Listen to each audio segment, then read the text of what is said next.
Ese koko hari abantu barahiriye kutazigera bagira umubano n'umuntu uwo ari we wese mu mitima yabo ku buryo yumva mu buzima bwe bwose asigaje ku isi nta muntu n'umwe uzigera akundana nawe? Ku buryo gahunda yo gushaka umugabo cyangwa umugore kubimubwira ari nko kubwira umuntu udafite amenyo ko umuti w'amenyo wahenze.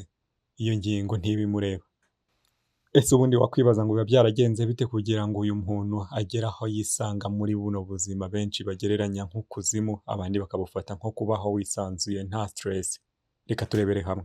Abantu benshi cyane bakunze kwibaza iki kibazo bati: ese uramutse uhuye n'umuntu nk'uyu nguyu wamukunze, ushaka ko mugirana ibihe byiza mukajya mu munyenga w'urukundo, ndetse Imana yabafasha mukaba mwagira mutya mukanibanira ubuziraherezo nk'umugore n'umugabo. Abantu benshi cyane bakunze kubafata nk'abantu badashoboka ndetse n'abantu bateye ubwoba, abenshi cyane bakunze kubigereranya bakavuga bati byanze bikunze uyu muntu uramutse umushatse bishobora kuzatuma umusaza utishimye, abantu benshi cyane bikabatera ubwoba. Ariko nagira ngo tujye ku kantu ku kandi kugira ngo tuze kurebera hamwe ubundi ikibitera byose kugira ngo aba bantu baze kwisanga bari muri iri curaburindi. Ibi kuko abantu benshi cyane babigeranya nk'aho atari ubuzima, uko uze gusanga hano usanga abantu benshi cyane babafata nk'aho ari ukuzimu, naho mu gihe umuntu umeze uko nguko we yifata nk'aho ari ukwirinda stress cyangwa kwikiranura n'ibindi bibazo bindi. Reka n'ubundi dutangirira aha. Ibi n'ubundi bishobora kuba hagati y'abubatsi, ubwo ndavuga umugore n'umugabo bamaranye n'igihe kirekire, aribwo ushobora gusanga umugore n'umugabo rwose bamaze imyaka irenga 10, ariko ukajya kubona ukabona bari bafitanye ubwumvikane ariko ibi byose bikaza kuba byakendera. Ibi n'ubundi kenshi cyane bikunze kuba byaturuka mu mubano wabo ndetse n'uburyo babanye.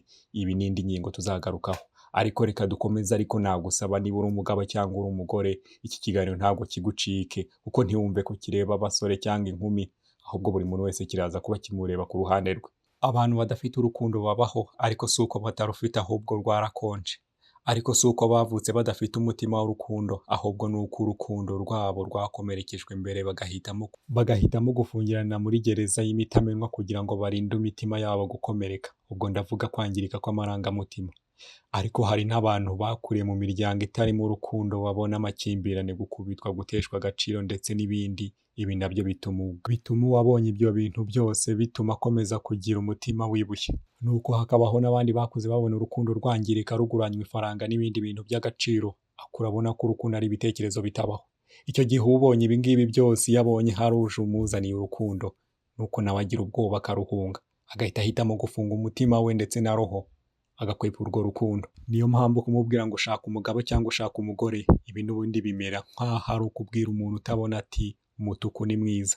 Ibi n'ubundi aba atari kubyumva neza cyane, ibyo n'ubundi buri guta inyuma ya Huye.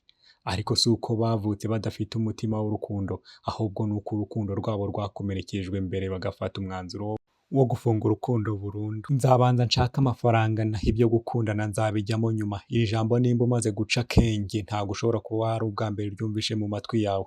Gusa amafaranga mu rukundo 55% atanga amahitamo atari ay'ukuri. Reka dukomeze tutibagirwa ingingo yacu. Iyo ngingo tuzayigarukaho mu kindi kiganiro. Aha niho tugiye kwinjira mu kiganiro cyacu uko twagitangiye, noneho tukaza tuganira ukaza kuba wasobanukirwa byinshi cyane utari uzi. Ariko ndagira ngo nze ngusaba ubanze wumva aka kantu neza.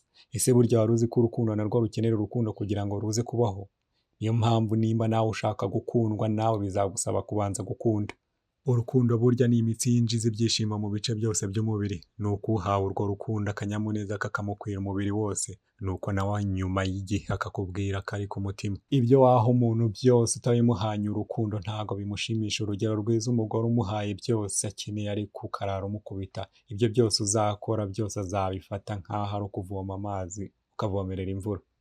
Ibyo n'ubundi urumva ko ntacyo byaba bimaze. Ahangaha ikintu cya mbere ndi gusaba ni ukugira ngo ubanze wumve imbaraga z'urukundo, kugira ngo uze kuba wasobanukirwa icyo wakorera wa muntu mu gihe wabonye ko umutima we wamaze kuba wakonje. Urukundo burya ni umutungo ukomeye uturuka ku Mana, ndetse uwufite aba yatunze, yatunganiwe, amahoro, amafaranga ndetse n'ibindi bintu by'agaciro bigeriwe.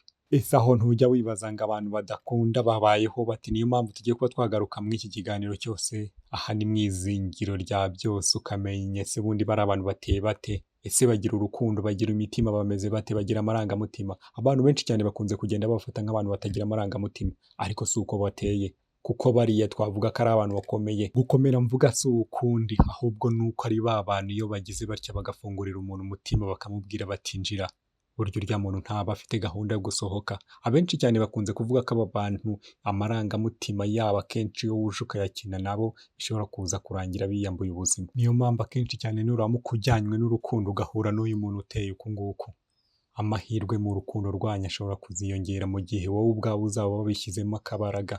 Ubwo ndavuga kongera umuhereza urukundo. Kuko urumva gukundana n'uyu muntu ntako bisa, akwitaho akagutetesha akagutonesha, ariko ikibi nyine wabyumvishije uko wabyirinda ndetse ukaba wabana nawe uko.